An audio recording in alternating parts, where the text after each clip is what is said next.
अस्सलाम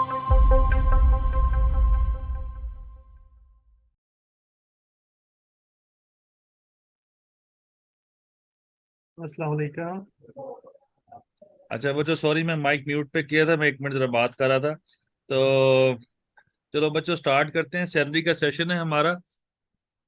अच्छा, जिसकी स्क्रीन पे छोटा नजर आ रहा हो काइंडली अपनी तरफ से स्क्रीन को बड़ा कर ले। मैं इसे बड़ा नहीं करूंगा। जितनी स्क्रीन नजर आ रही है काइंडली आप अपने पास, आपके पास जूम की ऑप्शन होती है, जूम इन कर लो। तो वो इंशाल्लाह स्क्रीन बड़ी नजर आएगी। लॉ होता कैसे है, इनकम टैक्स ऑर्डिनेंस कैसे वर्कआउट करता है, उस पर पहले डिस्कस करते हैं before reading out in the depth. जी बच्चे को बोलना चाह रहा है? जी जी सर, मेरी आवाज़ आ रही है। बस ये मैं देख रहा हूँ कि मैंने ज्वाइन कर लिया है। जी जी सरदार हूँ। जी जी बच्चे आपकी मैं न्यू ज्वाइनर हुआ, मेरी फर्स्ट क्लास से। कोई मसला नहीं बच्चे, आवाज आ रही है, आप टेंशन ना लें। आपको मेरी आ रही है तो बस ठीक है। ठीक है, आप सुन ले, स्क्रीन भी देखिएगा।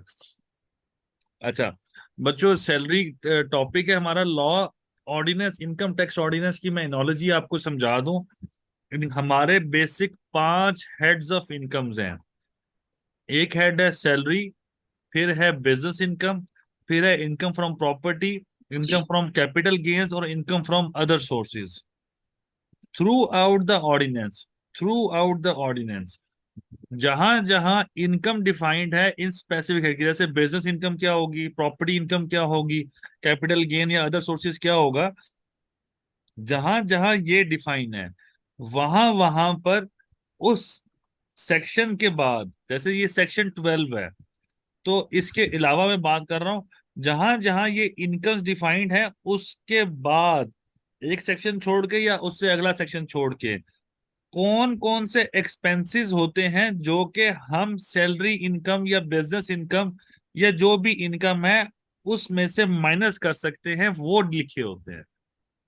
जहां जहां इनकम्स लिखी होंगी उसके फौरन बाद लिखा होगा एक तरह से कि आप इस इनकम को हासिल करने के लिए जो इखराजात करोगे वो कौन कौन से होंगे और कौन कौन से हम अलाउ करते हैं। लेकिन सैलरी जो है, सैलरी में से कोई एक्सपेंस माइनस नहीं कर सकते। सैलरी में से एक्सपेंस की हद तक कोई चीज माइनस नहीं कर सकते। ये हमारे लॉ ने डिफाइन किया है। इसको अब पढ़ने लगा हूं मैं बच्चों। अब लॉ पढ़ेंगे इंशाल्लाह, जैसे ही टाइम मिलेगा हम रिटर्न की तरफ मूव करेंगे। लॉ पढ़ेंगे, रिटर्न की तरफ मूव, इस तरह हम ओवरऑल अपना जो कोर्स है उसमें प्रैक्टिकल सेशन को साथ लेके चलते हैं। सैलरी होता क्या है या सैलरी क्या है? सेक्शन 12 डील करता है सैलरी इनकम को बच्चों। सैलरी कहता है any salary received by an employee in a tax year other than salary that is exempt from tax under this ordinance shall be charged to tax in that year under the head salary। कोई salary कोई employee receive करता है उस salary के अलावा जो कि exempt from tax हो।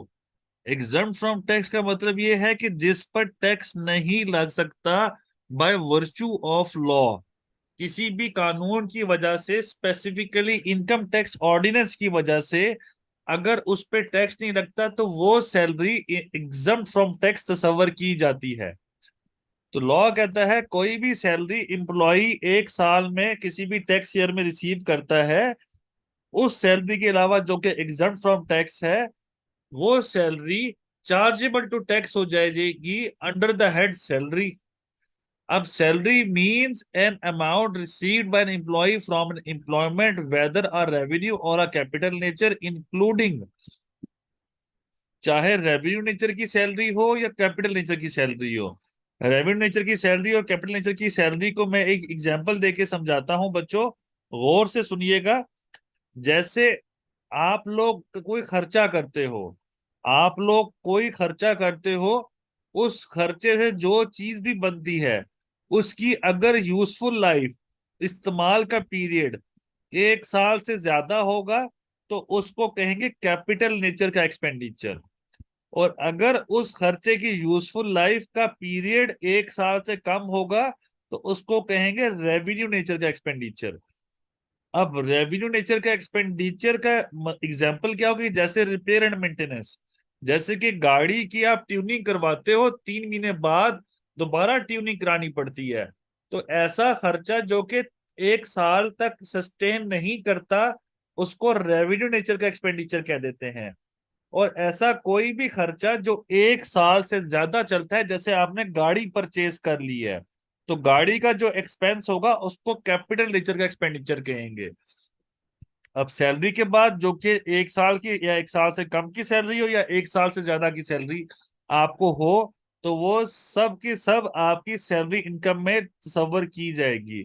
और इसमें क्या क्या चीजें शामिल हैं, अब बच्चों गौर से सुनना। एनी पे, वेजेस और अदर रेम्युनरेशन, कोई भी पे होगी, वेज होगी या कोई और रेम्युनरेशन एम्प्लॉय को दी जाएगी, इंक्लूडिंग लीव पे, payment in leave of leave, कोई छुट्टी की पेमेंट होगी या कोई छुट्टी के बिहाफ पे आपने छुट्टी की है तो उसकी बिहाफ पे वो पेमेंट मिलती है, ओवर टाइम पेमेंट मिलती है, बोनस मिलता है, कमीशन मिलता है, फीस, ग्रेचुटी और work condition supplement such as unpleasant और डेंजरस वर्किंग कंडीशन।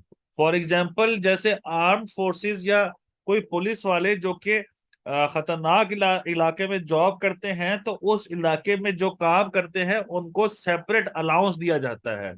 तो वो जो अलाउंस है वो भी सैलरी का हिस्सा बन जाएगा। मतलब सारे पैसे सैलरी की मद में दिए जाते हैं, जो भी सैलरी की वजह से दिए जाते हैं वो सारे के सारे सैलरी का हिस्सा बन जाएंगे। अगला point, any perquisite whether convertible to money और नॉट, कोई भी ऐसी सहूलत प्रोवाइड की जाती है आपको जो कि कीमत में या पैसों में कन्वर्ट की जा सकती है या नहीं की जा सकती, दोनों सूरतों में, वेदर कन्वर्टेबल टू मनी और नॉट। तो इन दोनों की दोनों सूरतों में आपके पास जो भी सहूलत मिलेगी वो सब की सब सैलरी इनकम का हिस्सा बन जाएगी। The amount of any allowance provided by an employer to an employee including cost of living, subsistence, rent, utilities, education, entertainment और travel allowance, but shall not include any allowance solely expended in the performance of employees duty of employment। कोई भी आपको employer allowance provide करता है जिसमें cost of living, रिहाइश का खर्चा, rent देता है, यूटिलिटीज देता है, एजुकेशन वगैरह वगैरह वगैरह, जितने भी अलाउंसेस मिला करते हैं वो सारे के सारे आपकी सैलरी का हिस्सा बन जाएंगे, मां सिवाय उस खर्चे के जो के सोलिली expanded in the performance of employees duties of employment. कि अगर आपका कोई पैसे देता है एम्प्लॉयर, आपको कोई भी पैसे देता है एम्प्लॉयर जो कि अच्छा,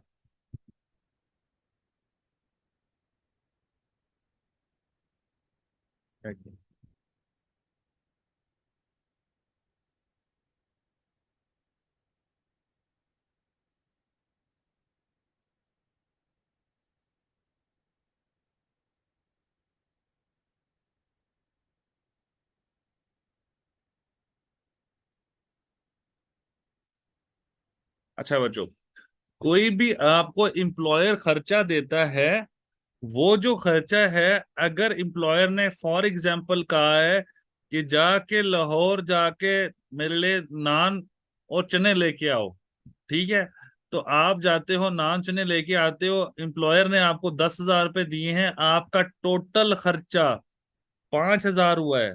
तो जो 5,000 रुपये आपका खर्चा हुआ है वो खर्चा आपकी इनकम का हिस्सा नहीं है बल्कि वो बिजनेस एक्सपेंस है। और जो 5,000 जो बच गए हैं, अगर एम्प्लॉयर को वापस कर देते हैं तो सैलरी में कोई भी रुपया ऐड नहीं होगा।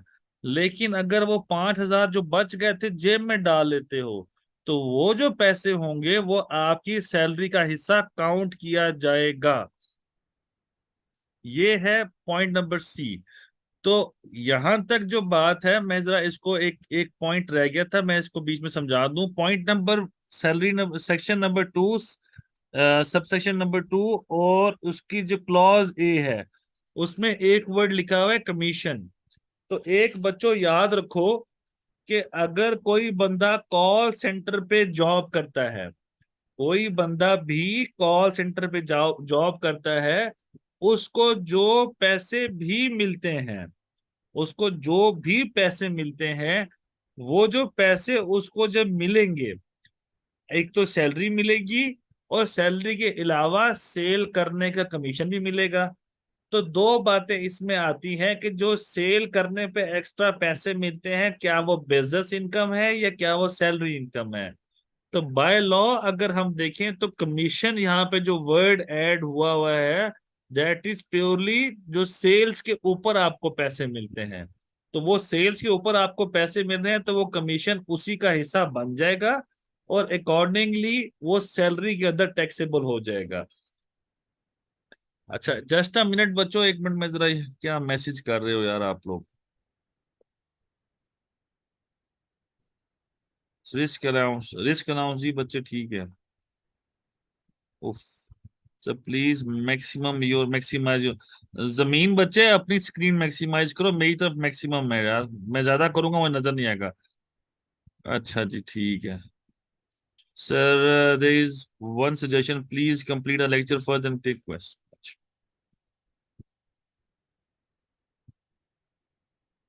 अच्छा। अच्छा बच्चों, ये था सैलरी। अभी थोड़ा सा मजीद पढ़ रहे हैं कि कौन कौन सी इनकम्स आपकी सैलरी इनकम का हिस्सा बन जाएंगे। यहां पर मजीद आगे से लॉ कहता है, explanation, for removal of doubt it is clarified that the allowance solely expended in the performance of employees duty does not include allowance which is paid in monthly salary on fixed basis on a percentage of salary. Allowance is not wholly exclusively necessarily spent on behalf of the employer। जो मैं आपको बात बताया था वही यहाँ पर लिखा हुआ है कि कोई खर्चा जो आपका इनकर नहीं होता एक्सपेंस के ऊपर, तो वो सैलरी का हिस्सा बन जाएगा। और अगर आपको परसेंटेज ऑफ सैलरी मिला करती है, तो वो as a extraordinary working condition पे, तो वो भी आपका सैलरी के लिए हिस्सा बन जाएगा, आपका एक्सपेंस नहीं होगा, कंपनी का एक्सपेंस नहीं होगा। The amount of any expenditure incurred by an employee that is paid or reimbursed by the employer other than expenditure incurred on behalf of employer in the performance of duties, ये वही बात लिखी हुई है। Further पढ़ते हैं, the amount of any profit in lieu or in addition to the salary or wages including any amount received। अब यहां पर है कि कोई और पैसे आपको मिलते हैं या प्रॉफिट मिलता है सैलरी के एवज। कौन कौन से? As consideration for personal agreement to enter into employment relationship. जैसे मैं यूफोन में काम कर रहा हूं, तो मुझे जैज से एक ऑफर आती है कि आप इधर आ जाएं, तो हम आपको जो सैलरी है उसके अलावा आपको 1 लाख रुपए और दे देते हैं, आप यहाँ पर आके काम कर लें। जैसे कोई एक्स्ट्रा पैसे मिलते हैं कोई भी, तो एम्प्लॉयमेंट रिलेशनशिप पे एंटर होने पे जो पैसे एक्स्ट्रा मिलते हैं, उसके जो पैसे मिलेंगे वो भी सैलरी का हिस्सा हो जाएंगे। As consideration for person agreement to enter into, अच्छा, as consideration for employee's agreement to any condition of employment और any changes to the employee's condition of employment.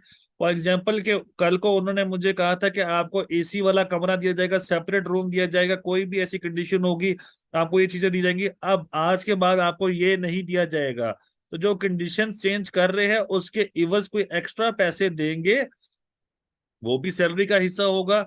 On termination of employed whether voluntary or under an agreement, अगर आपको terminate करती है company और उस पे कोई भी आपको एक्स्ट्रा कंपनसेशन देती है, तो वो भी सैलरी का हिस्सा होगी। प्रोविडेंट फंड से, फ्रॉम अ प्रोविडेंट फंड और other fund to the extent to which the amount is not repayment of contribution made by the employee to the fund in respect of which the employee one attended to a deduction. अगर provident fund से या किसी और fund से आपको पैसे मिलते हैं, to the extent to which, इस हद तक, to which the amount is not a repayment of contribution made by the employee to the fund in respect of which employee was not entitled to a deduction। For example, provident fund के अंदर आप लोगों की salary जो होती है, आप लोगों को ग्रॉस सैलरी मिलती है, ग्रॉस सैलरी में से प्रोविडेंट फंड की कुछ कटौती हो रही होती है, तो जो आपको सैलरी टेक होम होता है वो कम होती है बनिस्बत ग्रॉस सैलरी के। तो ग्रॉस सैलरी पे प्रोविडेंट फंड लग रहा होगा कुछ, तो जो प्रोविडेंट फंड की कटौती होती है, अगर जब रिटायरमेंट हो रही होती है तो उस टाइम आप वापस ले लेते हो। तो अगर आपको आपके पैसे वापस मिल रहे हैं तो वो सैलरी का हिस्सा नहीं होगा। लेकिन अगर आपको कंपनी ने शेयर डाला होगा आपके फंड में, वो जो पैसे मिलेंगे तो उस पैसों को सैलरी का हिस्सा बनाया जाएगा। सर आवाज।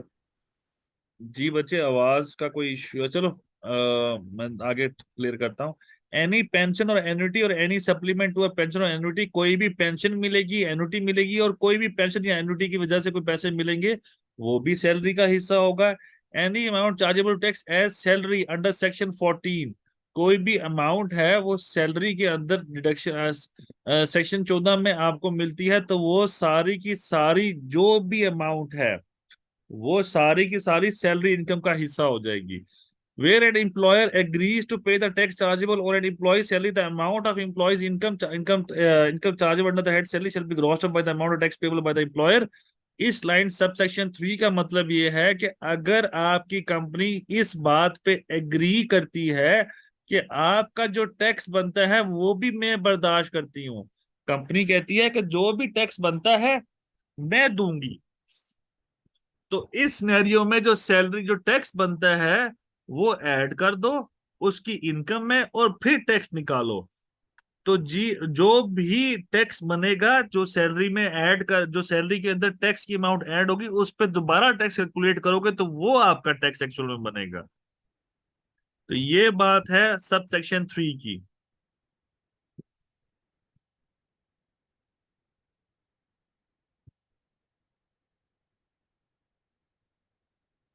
अच्छा, अगली बात sub section 4, no deduction shall be allowed for any expenditure incurred by an employee in deriving amounts chargeable to head under the head salary, कोई भी एक्सपेंडिचर सैलरी से माइनस नहीं कर सकते। अगर आपका कोई खर्चा होता है, जैसे पेट्रोल लगता है आपका ऑफिस जाने का, फॉर एग्जांपल आपको जब वहां पे जाते हो तो आपका कोई खर्चा, लैपटॉप आपको लेना पड़ता है, फॉर एग्जांपल आप एम्प्लॉयमेंट करने जाते हो तो कोई भी खर्चा, जैसे कि फॉर एग्जांपल आपको कपड़े नए लेने पड़ते हैं, आपको सेटिंग करानी पड़ती है, कुछ भी करना पड़ता है, तो जो मर्जी खर्चा हो जाए, जो मर्जी खर्चा हो जाए, जो लॉ कह रहा है सब सेक्शन 4 कि आप सैलरी में से माइनस नहीं कर सकते, तो आप माइनस नहीं कर सकते।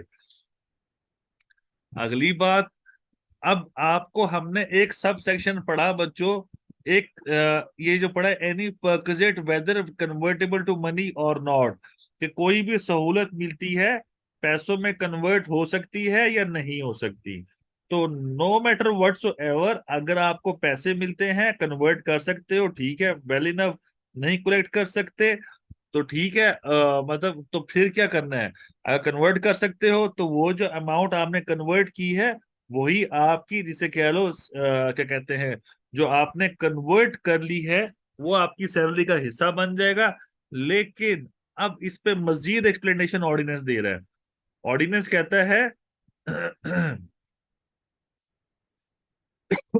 ऑर्डिनेंस कहता है for the purpose of this ordinance and amount of perquisite shall be treated as received by the employer from employer regardless of whether the amount perquisite is paid or provided by the employer, an associate of the employer, or by third party under an explanation, under an agreement with the employer or an associate of the employer, by past employer or a prospective employer, by the employee to the employee of an associate वगैरह वगैरह।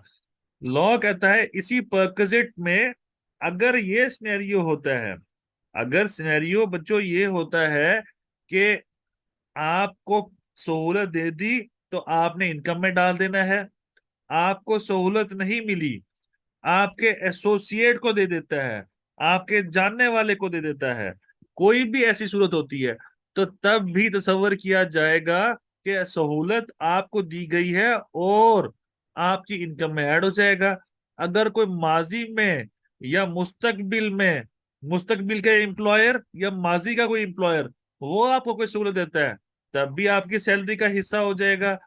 और जिसे कह लो कि किसी भी agreement के तहत आपने एसोसिएट मुंतखब किया हुआ है, खुद से आपने कोई बंदा मुंतखब किया है, तो उसको भी जो पैसे मिलेंगे वो भी तसव्वुर किया जाएगा बच्चों कि ये जो पैसे हैं, ये जो पैसे हैं आपकी सैलरी का अकॉर्डिंगली हिस्सा है और वो उस पे अकॉर्डिंगली टैक्स लग जाएगा।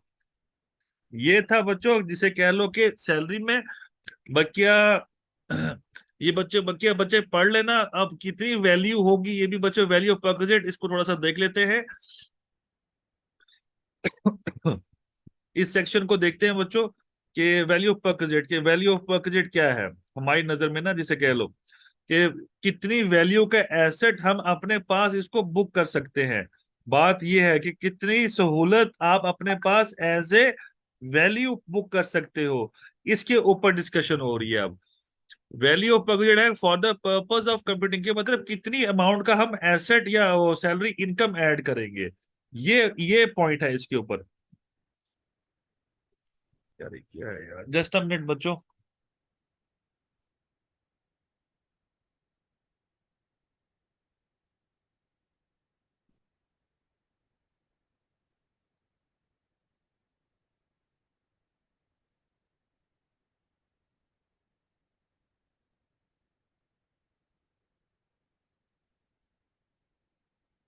अच्छा। कि कितने का जो आपको सहूलत मिली है, वेदर कन्वर्टेबल टू मनी और नॉट, कितने की आप ऐड कर सकते हो, उसके ऊपर बात हो रही है। For the purpose of computing the income of an employer for a tax year charge tax under the head salary, the value of any perquisite provided by the employer to an employee in that year, it is included in this employee's salary under section 12 shall be determined in accordance with this section, कि कितना benefit है वो इस section के तहत define किया जाएगा, ये कह रहा है। Please repeat subsection 3, kindly repeat subsection 3। Subsection 3 कौन सा था वो, तेरी खैर। अच्छा, प्रोविडेंट फंड वाला। नहीं बच्चे, मुझे डायरेक्शन मिली है कि आपने कॉल नहीं सुननी, किसी का मैसेज नहीं सुनना। तो इमरान मिजान बैंक, बच्चे जरा सब्र करो, मैं सुनता हूँ। अच्छा, प्रोविडेंट फंड वाला, और ये जो सब सेक्शन 3 है, मैं रिपीट कर रहा हूँ बच्चे, जस्ट अ मिनट होल्ड करना। अच्छा, जहां पर एक किधर गया सब। अच्छा, सब सेक्शन 3 पहले ये करते हैं। सब सेक्शन 3 में ये बात है बच्चे कि लेट से, मैं आपको कैलकुलेटर करके दिखा रहा हूं। मेरी इनकम थी 10 लाख रुपए, ठीक है, पूरे साल की इनकम। पूरे साल की इनकम पे टैक्स लग रहा था 50,000 रुपए। अब जब 50,000 रुपए उस पे टैक्स लग रहा था, तो एम्प्लॉयर ने कहा कि भाई तू टेंशन न ले, तेरा टैक्स मैं पे करूंगा। अब अगर देखा जाए तो वो जो 50,000 एम्प्लॉयर पे कर रहा है, हमने तो पढ़ा कि एम्प्लॉयर एम्प्लॉय के रिलेशनशिप में जो भी बेनिफिट दिया जाएगा वो सैलरी इनकम होगा। तो 50,000 भी तो सैलरी इनकम दे रहे हैं ना आपको एक तरह से। तो 50,000 इसमें मैं ऐड कर दूंगा। अब मेरी इनकम होगी 10,50,000। इस 10,50,000 के ऊपर मैं अकॉर्डिंगली 10,50,000 पे टैक्स कैलकुलेट करूंगा, और 10/50 पे टैक्स बन जाएगा 55,000 रुपए।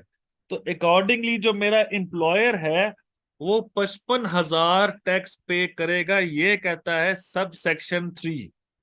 आगे चलता हूं बच्चों, प्रोविडेंट फंड वाला। वो किधर गया यार, ये है। अच्छा, ये जो पॉइंट है, from from a provident fund और other fund to the extent to which amount is not a repayment of contribution.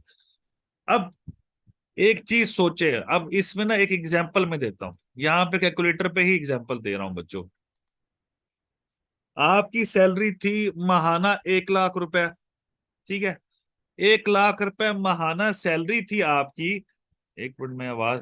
अच्छा, आपकी महाना सैलरी थी 1 लाख रुपए, और उसमें से टैक्स और प्रोविडेंट फंड कट के आपको 70,000 रुपए आप लेके जाते हो घर में। तो जो प्रोविडेंट फंड है, थोड़ी देर के लिए अज्यूम करते हैं कि 10,000 रुपए है, इसमें से 70,000 रुपए जो है वो माइनस कर लिया तो 30,000 है। 30,000 में थोड़ी देर के लिए अज्यूम करते हैं कि 20,000 रुपए जो है, वो 20,000 आपका टैक्स है, इनकम टैक्स, और 10,000 रुपए आपका प्रोविडेंट फंड है। तो थोड़ी देर के लिए अब 70,000 भी भूल जाओ, 20,000 भी भूल जाओ, 10,000 रुपए आपकी सैलरी में से कट गया। जो 10,000 रुपए आपकी सैलरी में से कट गया, इतना ही ये एम्प्लॉयर ने सैलरी से काट दिया और अपनी जेब से भी 10,000 रुपए निकाला एम्प्लॉयर ने। दोनों मतलब टोटल 10,000 आपकी सैलरी से कटा, एम्प्लॉयर ने अपनी जेब से 10,000 निकाला, दोनों मिला के एक सेपरेट फंड में डाल दिए। उस फंड का नाम है प्रोविडेंट फंड। फंड में इन्वेस्टमेंट हर महीने 20,000 रुपए आ रही है, जिसमें से 10,000 आपकी सैलरी में से कटा है और 10,000 एम्प्लॉयर ने जेब से डाला है। तो जो एम्प्लॉयर जेब से डाल रहा है, अगर वो आपको आपकी रिटायरमेंट के टाइम पे बेनिफिट मिलता आपको देता है, आपकी प्रोविडेंट फंड में से मिलता है आपको, जब आप वो लेते हो जो एम्प्लॉयर का शेयर है, आपको वो मिलता है, तो वो जो पैसे हैं वो पैसे आपकी सैलरी इनकम का हिस्सा बन जाएंगे। ये था प्रोविडेंट फंड वाला कंसेप्ट। अगर समझ आ गया फेयर इनफ, नहीं समझ आया तो बच्चे बता देना, मैं रिपीट कर दूंगा इंशाल्लाह। अच्छा, अब सर हम ये चल परसेंटेज होता है परसेंटेज। सैलरी की सैलरी की परसेंटेज होगा, दस profit. Percent of basic salary होता है वैसे। Okay sir. चलो आगे चलते हैं वैल्यू ऑफ परक्विजिट पे। For the purpose of computing the income of an employee, के आपने बेनिफिट किस तरह कैलकुलेट करना है, आगे वो बात करता है। This section shall not apply to an amount refer to in clause C or D और सबसेक्शन वगैरह वगैरह, इसमें अप्लाई नहीं होता। आगे कहता है where in a tax year a motor vehicle is provided by an employer to an employee wholly और partly for the private use of the employee, the amount chargeable to tax employee under the head salary for that year shall include the amount computed as may be prescribed। कहता है कि जब आपको आपका employer गाड़ी देता है, जो आप या तो कंप्लीटली बिजनेस पर्पज के लिए इस्तेमाल करते हो जो कंपनी का काम है, या फिर थोड़ा सा बिजनेस पर्पज के लिए, थोड़ा सा पर्सनल पर्पज के लिए, बाहर दोनों सूरतों में जिस मर्जी पर्पस के लिए आप उस गाड़ी का इस्तेमाल करते हो, तो उसका जो पोर्शन ऑफ इट है, अब पोर्शन ऑफ इट वो ऐड हो जाएगा बच्चों आपकी सैलरी इनकम में। वो कहां पर लिखा हुआ है? इनकम टैक्स के रूल्स में। इनकम टैक्स रूल्स में लिखा हुआ है, जो रूल नंबर 5 है कि कौन सा है, उसमें ये डिफाइंड है कि कितना सहूलत आपने डालनी है अपनी सैलरी के अंदर। मैं आपको इसकी सिंपल एग्जांपल देता हूँ। सिंपल मैं आपको जो रूल्स है उसकी बात बताता हूँ। अगर गाड़ी आप इस्तेमाल करते हो होली नहीं, पार्टली फॉर बिजनेस और पार्टली फॉर पर्सनल यूज, तो अगर पार्टली फॉर बिजनेस और पार्टली फॉर अपने पर्सनल यूज के लिए, तो 5% of the cost of that asset, 5% of cost of that asset वो आपकी सैलरी में ऐड हो जाएगा पूरे साल में। जैसे कि गाड़ी थी बच्चों, माइक को म्यूट रखना है, ठीक है? ठीक है, मैं सवाल लूंगा, आप थोड़ी देर बाद ही सब्र करो। अभी समझो बच्चों बात को। बात ये है कि गाड़ी कंपनी ने आपको, सब मैं सबके क्वेश्चन लूंगा, टेंशन नहीं लेनी किसी ने। 1 करोड़ की गाड़ी थी, कंपनी ने कहा ये सोनाटा आप ले जाओ, होंडाई की सोनाटा आप रखो, कंपनी के लिए भी इस्तेमाल करो और अपने कामों के लिए भी इस्तेमाल करो। आपने क्या किया? इस्तेमाल करनी शुरू कर दी। इस 1 करोड़ का मैंने बताया 5%, 0.05, 5% जो है पूरे साल की इनकम में ऐड होगा। तो करोड़ का 5% बन गया 5 लाख। तो 5 लाख रुपए पूरे साल में आपकी सैलरी इनकम में ऐड हो जाएगा। ये कंसेप्ट है इसका। अगर गाड़ी आपको करोड़ की दी है and that is basically for your personal use, तो आपका इसका 10% आपकी सैलरी का हिस्सा बन जाएगा। तो ये है वैल्यू ऑफ परक्विजिट की कैलकुलेशन। इस तरीके से मोटर व्हीकल की कैलकुलेशन होती है। जमीर बच्चे बोलो। अस्सलाम वालेकुम। वासलाम। जैसा कि आपने कहा था सैलरी वाले आपने कि आपकी सैलरी है 10 लाख, 50,000 उस पर बनता है टैक्स। तो जो आपका एम्प्लॉयर है वो आपको टैक्स देता है। तो अगर वो आपको टैक्स देता है, आपका टैक्स वो पे करता है, तो फिर हमारी इनकम बन जाती है 10,50,000। तो फिर मजीद 5,000 जो है ना, अगर एम्प्लॉय पे करेगा तो फिर वो हमारे पीछे नहीं पड़ेगा। तो ये 5,000 चलो लेट से एक्स्ट्रा हम थोड़ी देर के लिए सोचते हैं कि जो 5,000 रुपए है वो भी उसने अपनी इनकम में ऐड कर दिया, आपकी सैलरी इनकम में। तो फिर आपकी 10 लाख। सैलरी इनकम बन जाएगी 10,55,000। फिर उस पर टैक्स कैलकुलेट करोगे, फिर एक अमाउंट एड अप हो जाएगी। तो इस तरह एक ग्रॉसिंग अप करनी पड़ेगी, ग्रॉसिंग अप का फॉर्मूला लगाएंगे और अकॉर्डिंगली उसी पे हम टैक्स चार्ज कर देंगे। तो ग्रॉस अप का तरीका मैंने बेसिकली बताया कि जो टैक्स बनता है वो सारी अमाउंट ऐड कर दो और उस पर टैक्स चार्ज कर दो, वो बकिया जो टैक्स बनेगा वो पे हो जाएगा। इतना भी लॉ सख्त नहीं है कि वो आपको जलील कर दे, ठीक है ना, थोड़ा सा है रिलैक्सेशन। अच्छा, इमरान मिजान बैंक बच्चे बोलो। अच्छा सर, ये मतलब अगर एम्प्लॉयर है, जैसे मेरा एम्प्लॉयर है, तो वो 5 साल सर्विस पर ऑन बिहाफ ऑफ लॉयल्टी 5 साल पूरी सर्विंग होती है तो गाड़ी देता है, मतलब अपने एम्प्लॉय को 30% इनवॉइस की प्राइस पे। मतलब मिसाल मैं दे रहा हूँ कि 10 लाख की चीजें तो 3 लाख हमें पे करने पड़ते हैं, और गाड़ी हमारी ये 5 साल पर। तो ठीक है। अगर वो हमने टैक्स में तो कभी शो की नहीं थी, मतलब वो अब अगर ये 5 साल पूरे हुए हों तो इसकी कैलकुलेशन किस तरीके से डालेंगे, मतलब जो अभी करंट वैल्यू होगी वो एम्प्लॉय की तरफ से दिखा दें किस तरह हो। बच्चे मैंने सिंपल से बताया कि जो भी सालों में ऐड होना है सैलरी में, हाँ हाँ, वो तो वो ऐड इतना होना है, ठीक है। ठीक है। अब जब 3 साल 5 साल गुजर गए हैं, आपको हम्म। गाड़ी मिल रही है 3 लाख रुपए की, तो आप हम्म 3 लाख लेके गाड़ी अपने पास बुक कर लोगे, nothing else than this. Company के पास तो डेप्रिसिएटेड है, वो छोड़ दो उसको कंसेप्ट, वो हम बाद में ठीक। डिस्कस करेंगे। बस आप अच्छा अपने पास। लास्ट, हाँ। जी जी, एक और चीज के फ्यूल जैसे मिलता है एम्प्लॉयर से, तो उस पे टैक्स नहीं होता हमारा, वो हमें एक कार्ड मिल रहा होता है। तो उसका तो हमने कभी शो नहीं किया हुआ, तो वो शो करना चाहिए, मतलब उसका क्या एडवांटेज है, डिसएडवांटेज है क्या, उसको थोड़ा सा। अगर क्योंकि कंपनी उसको अपने बिहाफ पे बुक कर रही होती है तो फिर आप ना बुक करो, ठीक है। अच्छा। चलो बच्चों, विद ड्यू रिस्पेक्ट, मैर मीर उमर मीर और फजल हक बच्चे, थोड़ी देर रुक जाओ, मैं आप सबके क्वेश्चन लेता हूँ, थोड़ी देर रुक जाओ, ठीक है। सेशन को चलने दो, थोड़ी देर बाद तकरीबन 10:10 पे मैं आपके सबके क्वेश्चन की तरफ पाऊंगा और इंशाल्लाह याद रखूंगा कि सबसे पहले उमर मीर और फजल हक बच्चे थे, ठीक है। मैं इंशाल्लाह आता हूँ आप पे। आगे चलते हैं। Where in a tax year the service of a housekeeper, driver, gardener or other domestic assistant provided, आपको कंपनी ने नौकर दे दिए। The amount chargeable tax under head salary for that year shall include total salary paid to domestic such housekeeper, driver, gardener in that year for the service rendered to the employee as reduced by any payment made to the employer for such services। अगर company ने आपके घर में नौकर चाकर रख दिए हैं, housekeeper, driver, gardener, domestic assistant वगैरह वगैरह वगैरह, तो आपकी सैलरी में क्या चीज ऐड होगी? सैलरी में वो चीज ऐड होगी जो कंपनी ने इस हाउस कीपर, ड्राइवर, गार्डनर को खुद से पे किया था।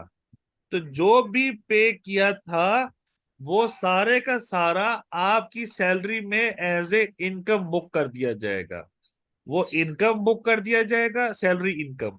और अगर आपने कोई पैसे दिए थे कंपनी को इन नौकरों के, तो वो माइनस कर दिए जाएंगे। तो जितनी भी सैलरी कंपनी देगी उतनी ही आपकी इनकम ऐड हो जाएगी। लॉ कह रहा है where in a tax year utilities are provided by employer to an employee, the amount as tax on employee salary shall include fair market value of the utilities provided as reduced by any payment made by the employee for the utilities। अगर कोई सहूलत बिजली gas वगैरह जो भी आपको दी जाती है, गाड़ी शाड़ी के अलावा कोई चीजें दी जाती हैं, तो ऐसी सहूलत में जो चीजें दी गई हैं तो उनकी फेयर मार्केट वैल्यू मतलब मार्केट प्राइस लगेगी और अकॉर्डिंगली अगर आपको कोई ऐसी चीज आती है तो वो जो अकॉर्डिंगली जो भी आपको सूरत दी गई उसका अकॉर्डिंगली मार्केट वैल्यू लगा के आपकी सैलरी में ऐड हो जाएगी। बकिया लोन शोन की बात है कि दे देती है, इंटरेस्ट है, जो भी है बच्चों ये पढ़ लेना, बकिया सारा सिंपल है। ठीक है, एज सच कोई इसमें इशू नहीं होगा इंशाल्लाह। ये एम्प्लॉय शेयर स्कीम भी पढ़ लेना, कोई बड़ी चीजें नहीं है। सैलरी इनकम में जो मेन कंसेप्ट था वो मैंने कवर किया। अब आगे एक अहम कंसेप्ट की तरफ चलते हैं बच्चों।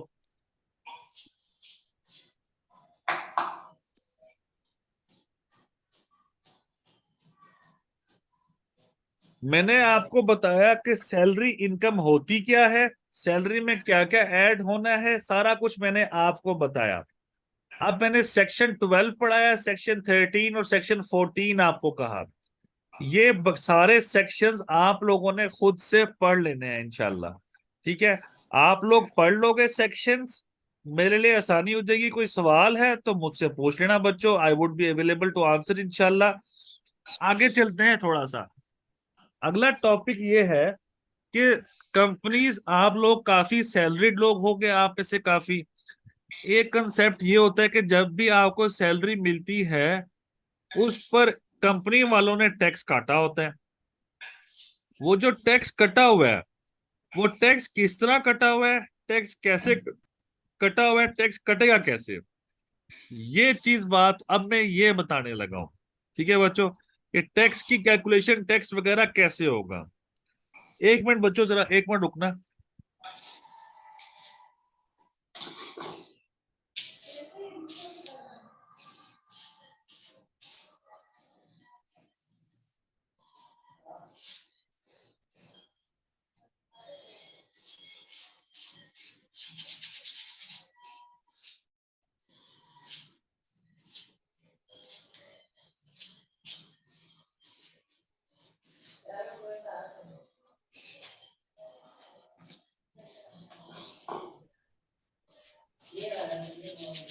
अच्छा बच्चों, हमने एक कॉमनली बात सुनी भी है कि जब भी सैलरी मिलेगी टैक्स कट जाएगा। तो वाकई में टैक्स कट जाता है। टैक्स कटेगा कैसे? याद रखो, जब भी सेक्शन 12, 13, 14 पढ़ने हैं तो हमेशा रीड करना है सेक्शन 149। सेक्शन 149 बहुत अहम है सेक्शन 12, 13, 14 के साथ। मैंने आपको जो ऑर्डिनेंस स्टार्ट कराया सेक्शन 12 से स्टार्ट कराया। मैं आपको हमेशा बीच बीच में से पिक करके सेक्शंस पढ़ाऊंगा, क्योंकि जो रेलेवेंट जो तरीका पढ़ने का है मैं वो समझा रहा हूं साथ। मैं सेक्शन 2 उठाऊंगा तो साथ सेक्शन कोई और उठा लूंगा, ताकि आपको पूरी स्टोरी समझा सकूं। अब जिस बच्चे ने सेक्शन 1, 2, 3, 4 पढ़ेगा उसको ऐसे कभी भी समझ नहीं आएगी। इस तरीके से मैं पढ़ा रहा हूं, इस तरीके से बच्चों आप सब ने पढ़ना है। मजीद आगे पढ़ते हैं बच्चों। सेक्शन 149 जो पढ़ रहे हैं इसमें कहता है सैलरी। अब बच्चे गौर से सुनना, एवरी पर्सन रिस्पॉन्सिबल। अच्छा बच्चे म्यूट कर दो यार, किसी बच्चे के पास सांप चलने की आवाजें आ रही हैं, ठीक है ना चल रहा हो। Every person responsible for paying salary to an employee shall at the time of payment. कोई भी बंदा जिसने सैलरी देनी है एम्प्लॉय को अपने, आगे वर्ड है शेल। ठीक है, जब शेल का वर्ड आ गया it means he has to do it necessarily. ठीक है, उसने लाजमी ये करना है। Shall at the time of payment, जब पेमेंट करने लगेगा, जब भी पेमेंट करने लगेगा सैलरी की, deduct tax from the amount paid at the employee's average rate of tax. वो टैक्स काटेगा जितनी पे करनी है at the employee's average rate of tax computed at the rate specified in division 1 of part 1 of first schedule on estimated income of the employee chargeable under the head salary। Estimate करेंगे उसकी income को पूरे साल के ऊपर, जितना पूरे साल में उसकी इनकम होगी उसके ऊपर हम division 1 of part 1 of first schedule के हिसाब से टैक्स काट लेंगे। यहां पर दो वर्ड्स पे मैं इंसिस्ट करूंगा। एक वर्ड है estimated of income, estimated income of the employee. अहम बात यह है बच्चों कि एक बंदा जो कि लास्ट मंथ मतलब जून में आके जॉब करता है और एक बंदा जो कि जुलाई से जॉब करना शुरू करता है और पूरे 12 महीने जॉब करता है। अगर मेरे पास जो जुलाई से आएगा जिसने 12 महीने जॉब की है, मुझे उसकी पूरी सैलरी का पता है। मैंने हर महीने जब भी सैलरी देने लगूंगा उसकी एस्टिमेटेड इनकम निकालूंगा कि 12 महीनों में टोटल कितनी इनकम होगी, उस पे टैक्स रेट निकालूंगा और टैक्स लगा दूंगा। अब दूसरी बात यह है कि एक बंदा मेरे पास आया ही 12वें महीने में है, तो मेरे पास लॉ ने कहा है कि ऑन द एस्टिमेटेड इनकम पर एवरेज रेट ऑफ टैक्स लगाना है। एस्टिमेटेड इनकम क्या होगी? मेरे पास लॉ ने ऑप्शन नहीं छोड़ी कि मैं उसकी एक महीने की इनकम चेक करूं या 12 महीनों की चेक करूं। लॉ ने सीधा सीधा कहा है कि आपने एस्टिमेटेड इनकम चेक करनी है। अब अब मैं आपको एक चीज समझाने जा रहा हूं, बच्चों गौर से सुनिएगा। एक बंदा है जो कि एज पर लॉ 6 लाख से कम सैलरी ले रहा है, तो 6 लाख से मैं यहाँ पे कैलकुलेटर पे दिखाता हूं बच्चों। एक बंदा एक साल में 6 लाख से कम एक महीने में 6 लाख से कम सैलरी ले रहा है, तो लॉ ने कहा है कि जिस बंदे की इनकम 6 लाख से कम होगी उस पर टैक्स नहीं लगेगा। जिस बंदे की एनुअल इनकम 6 लाख से कम होगी। अब मेरे पास बंदा आया ही जून में, उसकी सैलरी पर मंथ सैलरी थी 5,50,000। तो मुझे लॉ ने ये कहा है कि आपने इसकी एस्टिमेटेड इनकम चेक करनी है और उस पर एवरेज रेट ऑफ टैक्स लगाना है। अब अगर क्योंकि मेरे पास काम ही एक महीने किया है और एक महीने का जो सैलरी है वो थी ही 6 लाख से कम, तो मैं उस पर टैक्स क्यों काटूं? तो मुझे लगता है कि मैं टैक्स नहीं काटूंगा। लेकिन लॉ ने जो एस्टिमेटेड इनकम लिखा है उसका मतलब ये है कि 5,50,000 मल्टीप्लाई बाय 12, तो इतनी उसकी सालाना इनकम बनती है। इस पर average rate of tax compute करना है। तो फिर जो उसकी एक महीने की इनकम होगी उस पर मैं उस रेट के हिसाब से, लेट से कि एवरेज रेट ऑफ टैक्स 10% था या इससे भी कम होगा, तो जो 5 लाख, अब ये डिवाइडेड बाय जो 6,60,000 है ना, डिवाइड बाय 12, और इतनी अमाउंट में उस 550 में से काट दूंगा।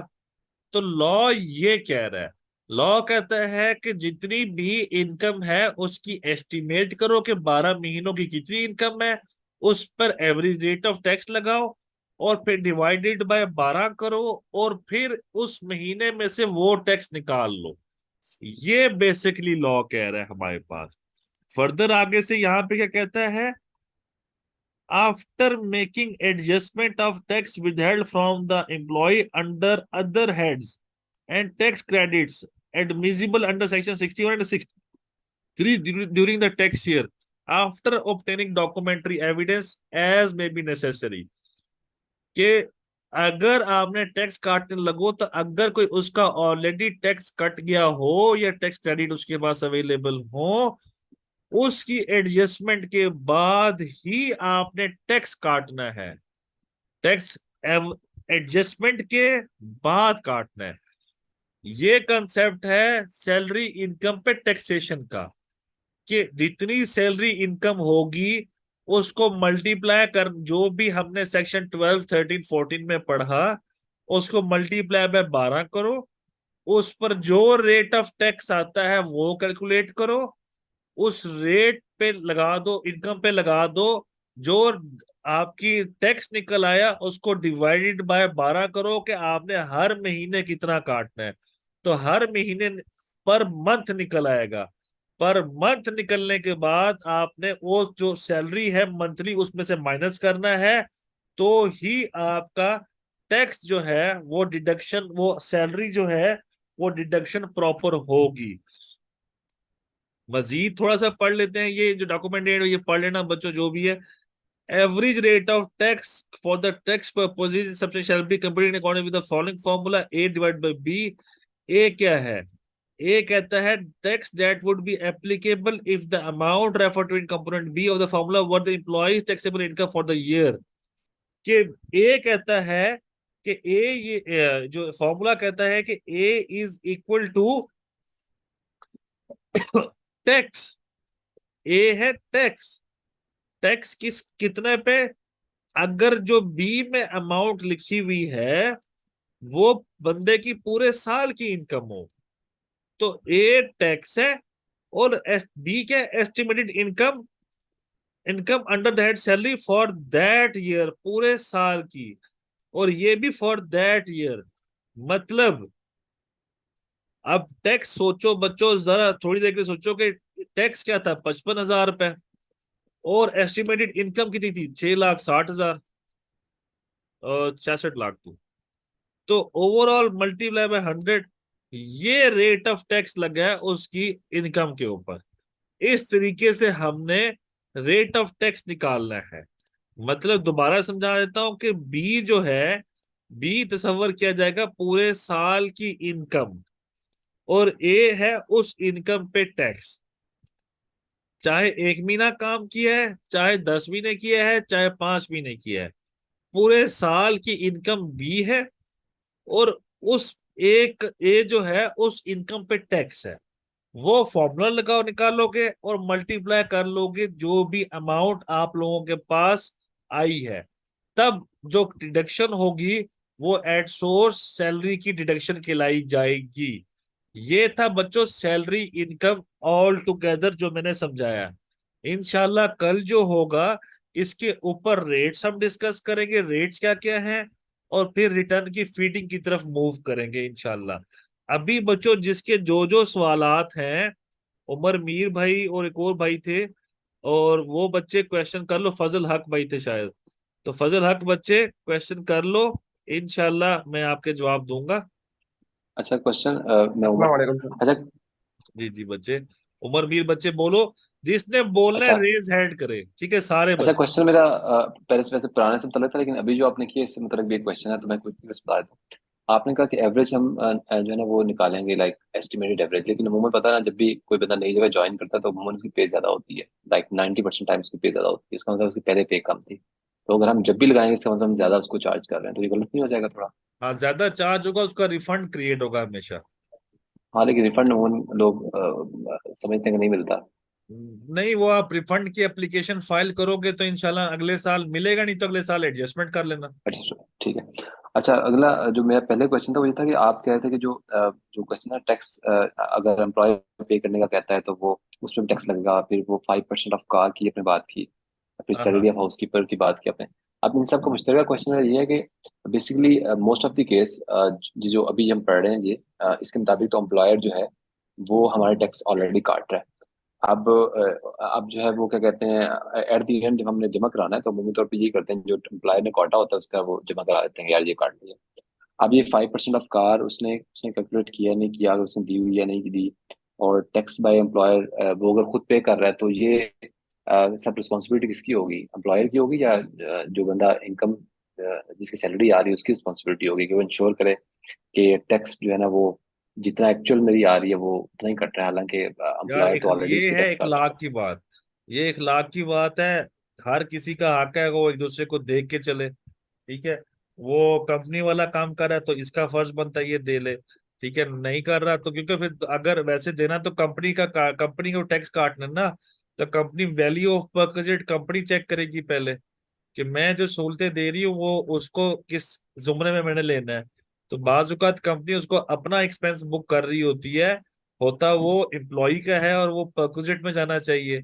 तो इस तरीके से अकॉर्डिंगली कंपनी का भी एक्सपेंस हो रहा है और इंडिविजुअल का भी, तो वो दोनों को देखना चाहिए। लेकिन by end of the day, at the time of filing of the return, बात ये है कि एक्सपेंस हो रहा है, कंपनी रिकॉर्ड कर रही है। अगर एम्प्लॉय रिकॉर्ड नहीं करता, उसको पे टैक्स नहीं काटता एम्प्लॉयर, तो एम्प्लॉयर की गलती है।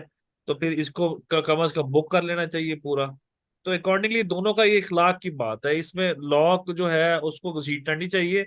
ये जो टैक्स बनता है एक्चुअली, जिसने बनता है एम्प्लॉय का बनता है, उसको देना पड़ेगा। इससे पहले आपने बात की ना कि वो पेट्रोल वाली बात थी, आपने कहा कि चूंकि कंपनी काट रही है तो आप उसको छोड़ दें। तो सेम ये कार के केस में और हाउस कीपर केस में वो अमूमन कंपनी कह रही होती है कि हम चूंकि पे कर रहे हैं, हमारा एक्सपेंस है।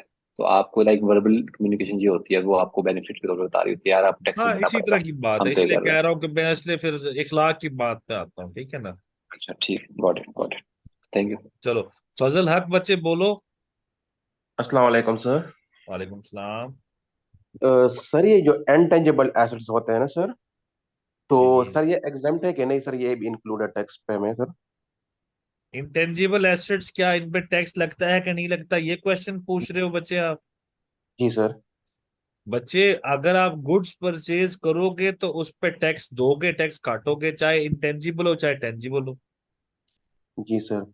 सर ये जो है ना, सपोज शॉर्ट टर्म्स बिल्स वगैरह होते हैं ना सर, तो उस पर भी तो फिर जो है ना इम्प्लीमेंट होता है ना सर। लाइक जो है ना, एक कंपनी है वो जो है ना 3 महीने के लिए एक बिल, टी बिल जिस तरह होता है, ट्रेजरी बिल, वो इशू करता है, तो फिर इस पे भी जो है ना वो इम्प्लीमेंट होता है या नहीं सर? मुझे सोचना पड़ेगा। वैसे तुमने कहा कि मुझे समझ नहीं आया, कंपनी इशू करते टी बिल्स? जी सर, ट्रेजरी बिल, जी बिल्कुल, टी अच्छा, बिल्स। टी बिल्स इशू कर दिए कंपनी ने, तो फिर क्या हुआ? सर 3 महीने के लिए सर, इसके बाद वो मेच्योर हो गया ना सर, तो इसके ठीक। बाद जो है ना इस पे जो है ना वो जो है ना वो टैक्स वो है क्या नहीं? अच्छा, ये मैं बता दूं, ये फाइनेंशियल ट्रांजैक्शन है, ठीक है। जी सर। अब फाइनेंशियल, जैसे कि मैं फॉर एग्जांपल मैं बात करता हूँ आपसे, treasury bills are equivalent to almost and almost cash, ठीक है। जी सर। क्या कैश देने पे आपको टैक्स लगता है? जी सर। कहाँ लगता है? Sir sorry sir. कैश देने कैश? पे टैक्स लगता है? बैंक जो हमें कैश देता है, क्या टैक्स काटता है बैंक? नहीं सर, बिल्कुल। तो फिर ट्रेजरी बिल पे क्यों काटेगा? अगर टेंजिबल एसेट और इंटेंजिबल एसेट इस नोयत क्यों, जैसे कि ट्रेडमार्क, और जैसे लोगो, जैसे कि कॉपीराइट। पेटेंट, केमिकल फार्मूला, उनकी खरीदो फरोख्त पे टैक्स डिडक्शन हो सकती है, ठीक है। जी सर। तो बकिया, और अगर फर्नीचर वगैरह ये वो, तो उन पे भी डिडक्शन हो सकती है। इस तरह की जी चीजों सर। पे नहीं होती, जिस तरह आप ये कहना चाह रहे हो ना, कि जो कैश फाइनेंशियल ट्रांजेक्शन होती है, जी ठीक है, सर। तो उस पे इंटरेस्ट इनकम पे अकॉर्डिंगली टैक्स कट जाता है, तो सर वो फिर जो है ना फाइनेंशियल। लॉन्ग फिर जो लॉन्ग टर्म एसेट्स होते हैं, जिस तरह के जो है ना वो जंक बॉन्ड हो गया ना, फिर तो इस पर भी नहीं होगा ना सर? बच्चे, अकॉर्डिंगली कम। नहीं होता उसके ऊपर उस मैंने तो आज तक नहीं देखा। ठीक है लेकिन सर। उससे इनकम जो होती जी है उस अस्सलाम पर टैक्स वालेकुम। कट जाता है, वो 151 के तहत कट जाता है, प्रॉफिट और नेट के तहत, ठीक है सर। ठीक है। जी सर, ये जो ऐसे जो एसेट्स होते हैं इनको हम capital income from capital gain से, मतलब कि जो इनसे हमारी इनकम होती है उनको हम उसके अंडर नहीं ट्रीट करते हैं। हाँ, 37 सेक्शन है, उसके तहत हम ये इनकम फ्रॉम कैपिटल गेन से भी, जब इनको सेल ऑफ करते हैं, जी जी जी, जब इन्हें डिस्पोज ऑफ करते हैं, मुझे डिस्पोज ऑफ मेच्योर हो करने, जाते हैं, जो मुनाफा आ अब जाता है। हाँ डिस्पोज जी। ऑफ की बात नहीं हो रही, अभी है परचेज की बात, ठीक है। अगर मैंने ठीक हो गया। परचेज किया तो कोई टैक्स क्यों क्यों कटेगा इसके ऊपर? क्वेश्चन हाँ ये। जी, परचेज। तो सर इसके हवाले से मेरा ये क्वेश्चन था कि जो एम्प्लॉयर टैक्स काटेगा सैलरी में, ये इस फार्मूले के तहत, तो वो फिर हमें कैसे पता चलेगा कि उसने हमारा कितना टैक्स काटा है? वो सैलरी स्लिप पर मतलब कि मेंशन होता है वहां पर, और पूरे सैलरी पूरे साल का सैलरी फिर। सैलरी स्लिप पे भी मेंशन होगा, रूल 42 का भी सर्टिफिकेट आपको देगा, और अपार्ट फ्रॉम दैट आपके जो MIS पोर्टल है उसके ऊपर भी आ रहा होगा। चल जी, मतलब पूरे जो साल का हम वहां से निकाल सकते हैं कि उसने उन्होंने कितना डिडक्ट किया हुआ। जी बच्चे, बिल्कुल। अच्छा, थैंक यू। वेलकम। फजल हक बच्चे, क्वेश्चन हो गया तो हैंड्स डाउन कर दो। शहजाद गुल बच्चे बोलो। सर मेरी पहली जो 3 हमारी क्लासेस हुई हैं वो लॉस्ट हुई है, मैंने आज ज्वाइन किया, मेरी फर्स्ट क्लास थी। तो पहले तो अप्रिशिएट कि आपने अच्छे तरीके से लेक्चर बच्चे, डिलीवर वो किया मेरे इंशाल्लाह को। लेक्चर्स शायद अभी तक किसी को भी नहीं मिले, तो इंशाल्लाह वो LMS शुरू हो जाएगा मंडे से, तो आपको सब वहाँ रिकॉर्डेड लेक्चर्स मिल जाएंगे इंशाल्लाह। ठीक है। ठीक है। आप सर किसी दिन जो है ना सिर्फ 2 और 3 मिनट में वो थोड़ा सा मुझे रिवाइज कर देना। और बच्चे दूसरा ये है पहले कि मेरे को रिकॉर्डेड लेक्चर्स ले लो, रिकॉर्डेड लेक्चर्स ले लो बच्चे, मैं अवेलेबल हूँ, कोई मसला नहीं है। आप रिकॉर्डेड लेक्चर्स ठीक है ले सर। लो, इंशाल्लाह अगर कोई सवाल होगा तो मैं जरूर एड्रेस कर दूंगा।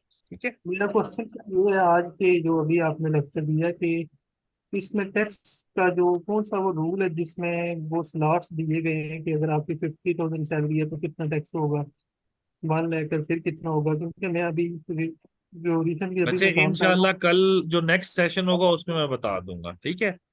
टेबल वन, हमारा। Table one division, sorry table two division one of part one of first casual.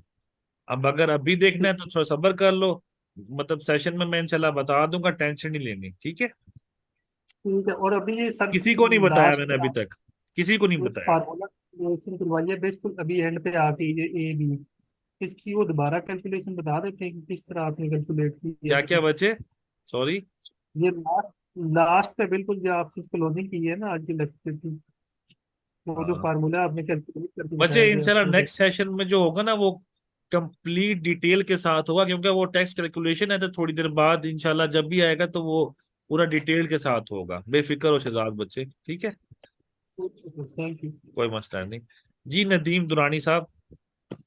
अस्सलाम वालेकुम सर। वालेकुम सर सलाम। पहले first I want to appreciate you कि सर जो आपने स्टार्ट लिया, आपके way of explaining is very good. अच्छा सर, मेरा क्वेश्चन इसमें ये था, व्हेन यू सेड इट कि अगर गाड़ी आपको मिलती है तो 5% ईयरली बेसिस पे जो भी उसकी कॉस्ट है या जो भी उन्होंने वैल्यू असेस की है उसकी 5% आप उसमें करेंगे। एक तो ये कैसे पता लगेगा कि इन्होंने वैल्यू क्या लगाई है? सेकंड पार्ट ये कि बिलफर्ज एक चीज 5 साल तक आपने इसको किया तो वो अप्रोक्सीमेटली 25% आपने डिडक्ट कर लिया, उसके बाद 5 साल के बाद वो गाड़ी आपको दे देते हैं कि हाँ जी आप कॉस्ट इसकी दे दें और गाड़ी आपकी हुई, तो क्या वो भी फिर इनकम में कंसिडर, क्योंकि एवरी ईयर 5 इयर्स तो आप डिडक्ट करें, तो फिर क्या इसका कैलकुलेशन किस तरीके से होगी? मुझे पहली बात का आंसर ये है कि जो कॉस्ट होगी या जो भी होगी, आपको कंपनी वाले इतने अच्छे नहीं होते कि आपके पे पैसे लगाएं और आपको बताएं ना। तो जब भी वो गाड़ी लेके देंगे आपको, और वैसे आप भी सारे समझदार होते हैं कि आप रिश्तेदारों को या दुनिया वालों को बताएंगे सारे के होंडा सिटी लेके फिर रहा हूँ या सोनाटा लेके फिर रहा हूँ या होंडा टूसॉन लेके फिर रहा हूँ, तो सारे सारे बताते हैं और सबको पता होता है कि कितने की गाड़ी कंपनी ने लेके दी है। तो फर्स्ट पॉइंट इज कि कॉस्ट जो होती है वो सबके लिए सेम होती है। सेकंड हैंड ले ली कंपनी ने, बैंक ने ले ली, जिसने भी ले ली, आप उनसे कहो कि कितने की खरीदी है तो वो आपको बता देंगे। थर्डली मोस्ट इम्पोर्टेंटली कि अगर वो जो भी वैल्यू है उसका 5% सैलरी में डलता रहेगा। और लास्ट का सवाल था बच्चे आपका। सर ये था हाँ, कि जब आप रिटायर, जब गाड़ी 5 साल बाद कंपनी आपको दे देती है, आप उस गाड़ी के पैसे दे के गाड़ी अपने नाम पे ट्रांसफर करवा देते हो। जब गाड़ी आपके नाम पे ट्रांसफर हो गई, अब वो बैंक की या कंपनी की मिल्कियत नहीं रही, अब आपके नाम पर है। तो फिर जो बेनिफिट कोई नहीं है आपके लिए, आप जस्ट ओनर बन गए हो, तो कोई भी चीज सैलरी में एड अप नहीं होगी। Thank you sir, thank you. Welcome. जी शहबाज खालिद साहब बोले। वालेकुम सर।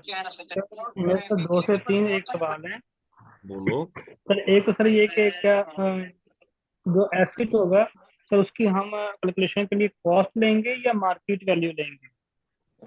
जो क्या लोगे, मार्केट कार वैल्यू है, लोगे? मार्केट। जैसे जी कार है। सर, कॉस्ट लेंगे या मार्केट वैल्यू लेंगे? अच्छा ठीक है। और दूसरा सवाल क्या है बच्चे? सर सेकेंडली सर एक, सर दूसरी बात ये कि क्या एफबीआर कोई ऐसा डॉक्यूमेंटेड प्रूफ नहीं मांगता एसेट की कॉस्ट का या वैल्यू का?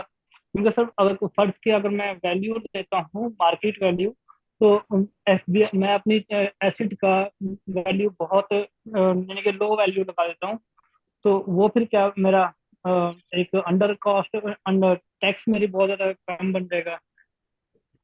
सर ये मेरा दूसरा। तीसरा सवाल मेरा ये कि सर आपने अभी जो टैक्स कैलकुलेशन की है फॉर्मूला बताया A/B, तो ए तो सर आप हमारा टैक्स हो गया, तो सर क्या टैक्स डायरेक्टली एक रेट से नहीं निकालना चाहिए, बजाय इसके कि मुझे कहा जाए कि यार मेरा ये टैक्स बनता है और फिर मैं उससे रेट निकालूं, बजाय इससे सर रेट से नहीं निकालना चाहिए अच्छा बच्चे, एफबीआर को कि जो एक रेट थर्ड दे पॉइंट है ना, ये दे। कल हम डिस्कस करेंगे इंशाल्लाह। मैं आपको थर्ड पॉइंट जो है कल क्लियर कर दूंगा, टेंशन नहीं लेनी, ठीक है। रिगार्डिंग ओके फर्स्ट पॉइंट के गाड़ी की वैल्यू जो भी है, द वैल्यू ऑफ, अच्छा, the value of economic profit by employer shall be taken equal to the amount that would be have been paid by the employer in case of accommodation was not provided। Law logically क्या कहता है?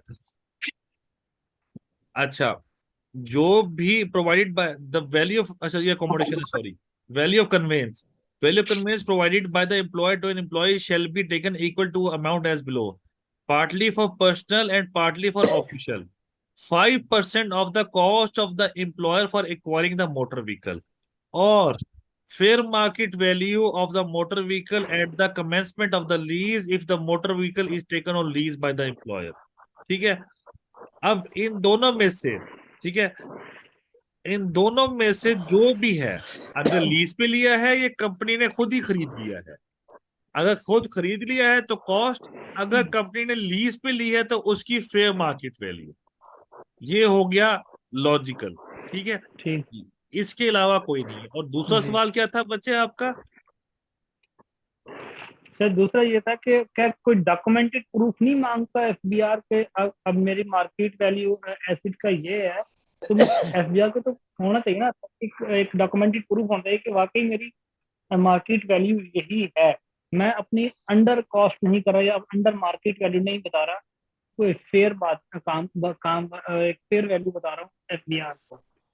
अच्छा, for example मुझे कोई example दो ताकि मैं तुम्हारे सवाल का जवाब तुम्हारे सवाल से ही दे दूं।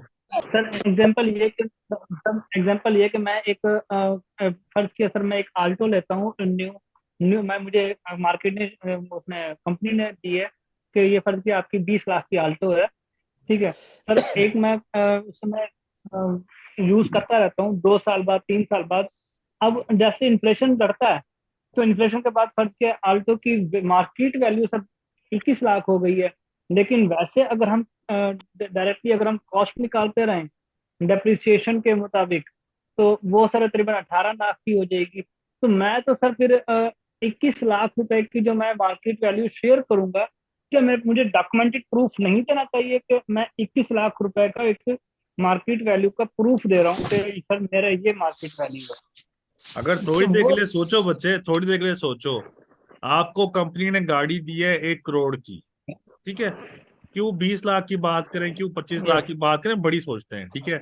1 करोड़ की गाड़ी दे दी कंपनी ने, वो आपको 1 साल बाद 2 करोड़ की गाड़ी की वैल्यू होगी फेयर मार्केट में, 2 करोड़ की मार्केट में बिक रही है। जब कंपनी ने खरीदी थी, कंपनी जी को सर करोड़ की पड़ी थी, तो मैं कंपनी जो डेप्रिसिएशन ले रही होगी जी वो करोड़ पे ले रही होगी, ठीक है। कंपनी को क्या जरूरत पड़ी है जी कि सर कंपनी उसको जो फेयर मार्केट रिवैल्यूएशन बुक करे, रिवैल्यूएशन पे लेके जाए? कंपनी को क्या जरूरत पड़ी है? कंपनी ने जो भी चीज ली है अकॉर्डिंगली जितने की ली है हम तो वही करेंगे ना कैलकुलेट, हम क्यों उसको एक्स्ट्रा बुक करें? मतलब मुझे लॉजिकली सर समझ नहीं आ वो रहा। ये है कि अगर अगर मुझे सर बेनिफिट लॉजिकली मैं कंपनी, बताता हूँ, हाँ अगर हाँ, बोलो सर बच्चे। इंटरनेशनल अकाउंटिंग स्टैंडर्ड्स के मुताबिक आईएएस अगर हम देखें, आईएएस अगर देखें तो कंपनी बाउंडेड है कि हर साल अपने एसेट्स को रीवैल्यू करे, और ये ठीक है, बकायदा पे सर अकाउंटिंग एडजस्टमेंट्स भी होती हैं रीवैल्यूएशन की। हाँ आईएएस सर ये कहता है कि आपने अपनी रीवैल्यूएशन करनी है, उसकी बेस पे वो रीवैल्यूएशन करेगी और अपना उसके कैपिटल एंड लायबिलिटीज के अंदर अपना रिवैल्यूएशन को इंक्रीज करेगी, और वहां से सर उसका एसेट्स वगैरह भी इंक्रीज हो जाएगा। ठीक है, मैं मानता हूँ इस चीज को, बट यहाँ पर बच्चे क्या लॉ ने यहाँ पे क्या लफ्ज लिखा हुआ है जो मैं हाईलाइट कर रहा हूँ? The cost of the employer for acquiring the motor vehicle, ठीक है। जब लॉ ऑफ द लैंड चलेगा, law of the yes land है सर इनकम टैक्स ऑर्डिनेंस, जहां पर लॉ ऑफ द लैंड होगा और जहां पर एक स्टैंडर्ड होगा, उसके मुकाबले में लॉ ऑफ द लैंड हमेशा प्रिवेल करेगा। यहाँ पर कॉस्ट लिखी हुई है तो कॉस्ट लिखी जाएगी, चाहे कॉस्ट करोड़ थी चाहे 10 करोड़ थी, जो भी है कॉस्ट तो कॉस्ट, चाहे 10 साल भी हो, ठीक है, कॉस्ट की बात कॉस्ट पे रहेगी। दूसरी बात, और अगर उसने अपना फेयर मार्केट वैल्यू कह दिया है कि at the commencement of the lease, कि जो लीज कमेंस होगी तब, उस टाइम की, बच्चे बेनिफिट दिया जा रहा है एम्प्लॉय को, एम्प्लॉय को लॉस नहीं देना होता।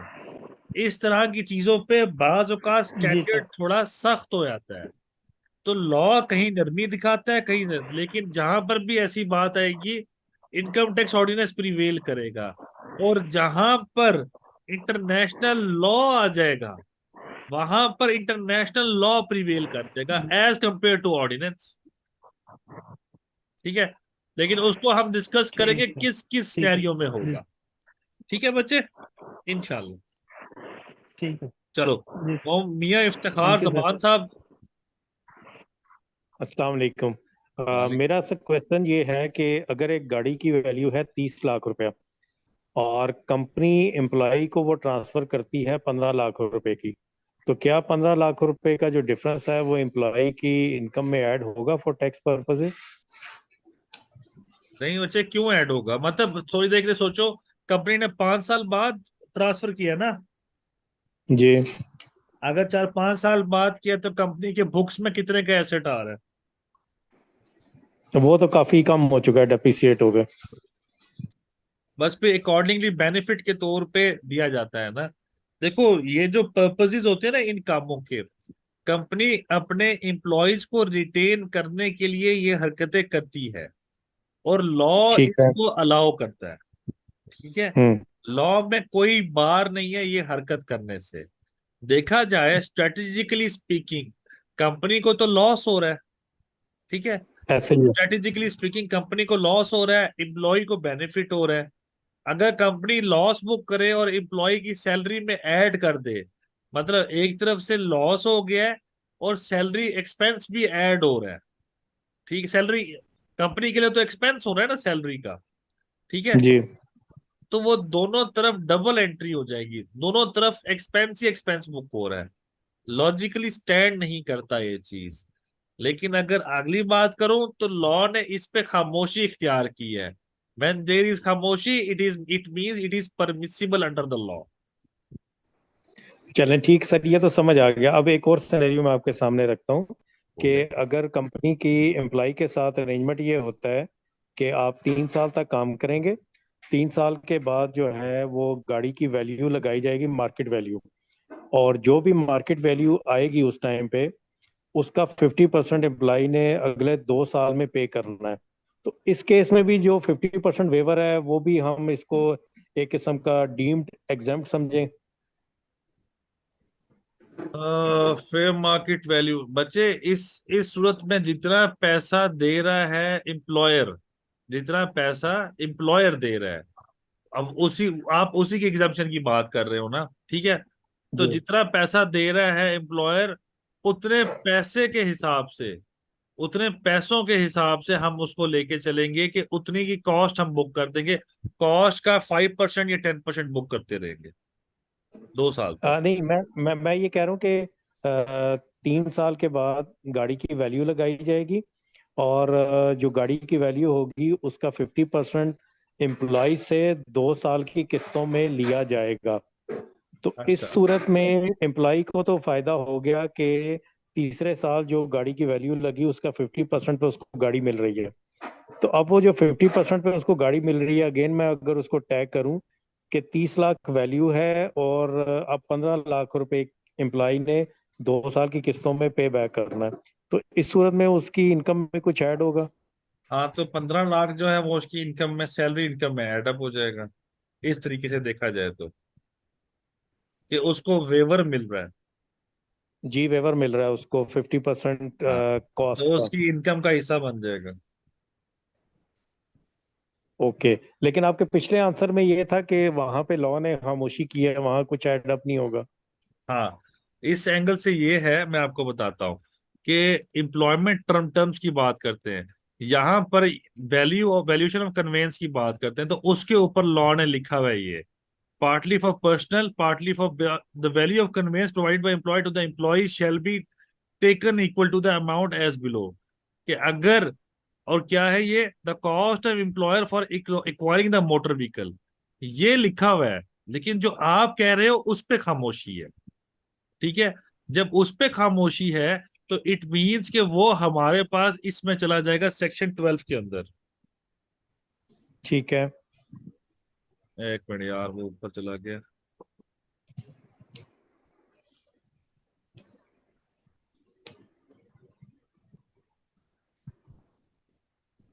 ये देखो बच्चे,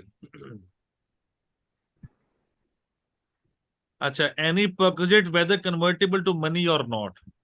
ठीक है, अब जो परक्विजिट उसने सहूलत दी है वो मनी में कन्वर्ट हो रही है, जैसे 15 लाख रुपए, तो उसकी सैलरी का जी हिस्सा बन जाएगा। ठीक है। वो इसकी सैलरी का इधर से हिस्सा बनेगा, और जो मैं बात कर रहा हूँ वो इसकी बात कर रहा था यहाँ पर। ठीक है, तो इन दोनों के दरमियान वाली जो बात है वो खामोशी है। अब वो क्या है वो ठीक हो गया। आइडेंटिफाई कर लो बच्चे। ठीक है। मतलब ये कि अगर हम गाड़ी एम्प्लॉय को ट्रांसफर करते हैं तो हम ये जो 50% का वेवर है ये उनकी इनकम में ऐड अप करके टैक्स डिडक्ट करें फिर। हाँ बिल्कुल बच्चे। ठीक हो गया, ठीक है, थैंक यू। कोई मसला नहीं बच्चे। जी बाकी जिसके बच्चे क्वेश्चन होते जा रहे हैं अपने हैंड्स डाउन करते जाए विद ड्यू रिस्पेक्ट। ठीक है, अतिया बच्चे बोलो। अच्छा, ओ सर अस्सलाम वालेकुम। वालेकुम सलाम जी बच्चे। सर ये आपने कमीशन का कहा था कि मतलब अगर कोई कमीशन मिलता है किसी एम्प्लॉय को तो वो चार्ज नहीं होगा, तो ये क्यों चार्ज नहीं होगा काइंडली मैंने ये क्या कहा थोड़ा। है, सॉरी दोबारा बताओ बच्चे। कमीशन आपने कहा था ना किसी को एम्प्लॉय को अगर मिलता है एम्प्लॉयर से, जैसे मतलब कि अगर आपने इतना टारगेट पूरा करना है तो आपको इतना कमीशन मिलेगा किसी भी, तो वो आपने कहा था ये चार्ज नहीं होगा। मैंने कहा तो था ये वो सैलरी इनकम में ऐड अप हो जाएगा बच्चे, मैंने ये कहा था। ऐड होगा ना सैलरी जी इनकम बिल्कुल में, ऐड होगा, बिल्कुल ऐड होगा। और टैक्स भी चार्ज होगा। टैक्स कटेगा बिल्कुल जी, टैक्स चार्ज भी होगा उस पर। ठीक है सर, थैंक यू। कोई मसला नहीं बच्चे। मुजम्मिल बच्चे अपना जो क्वेश्चन किया हुआ है वो बच्चे पूछ लो तो बेहतर है।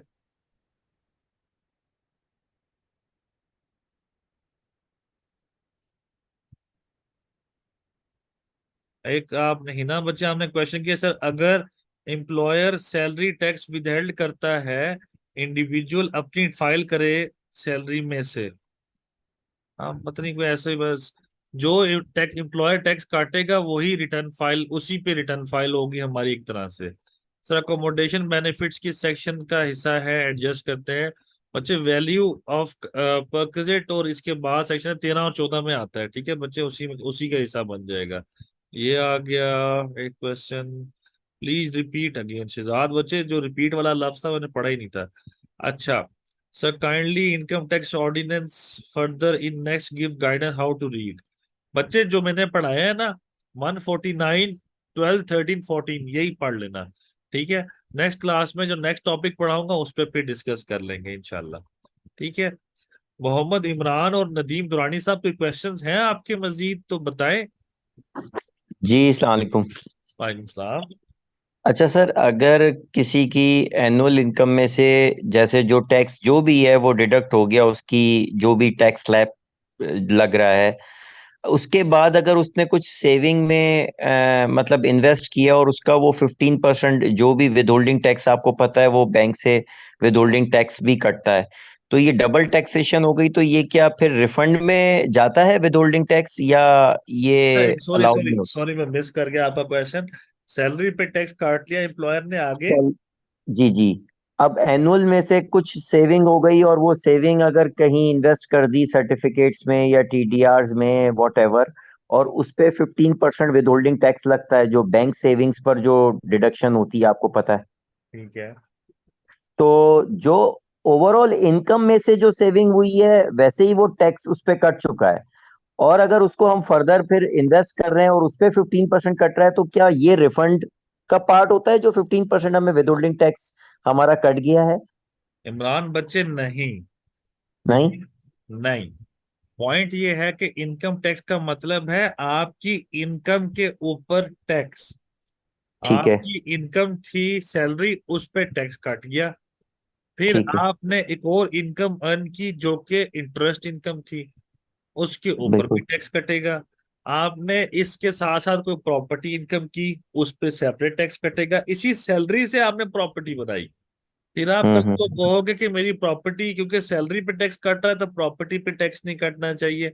इसी सैलरी से हम्म। पैसे जोड़ के आप मलिक रियाज बन गया हो, आप कहोगे मेरे पे टैक्स नहीं कटना चाहिए, तो लॉ कहेगा पुत्र इथे आना जरा तेनों दसा मैं, ठीक है।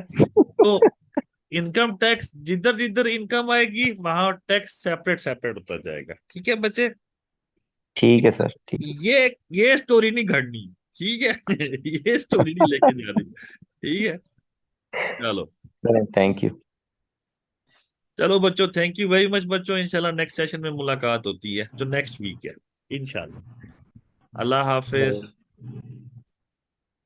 अल्लाह हाफिज़। अल्लाह अब हाफिज जी, अस्सलाम वालेकुम।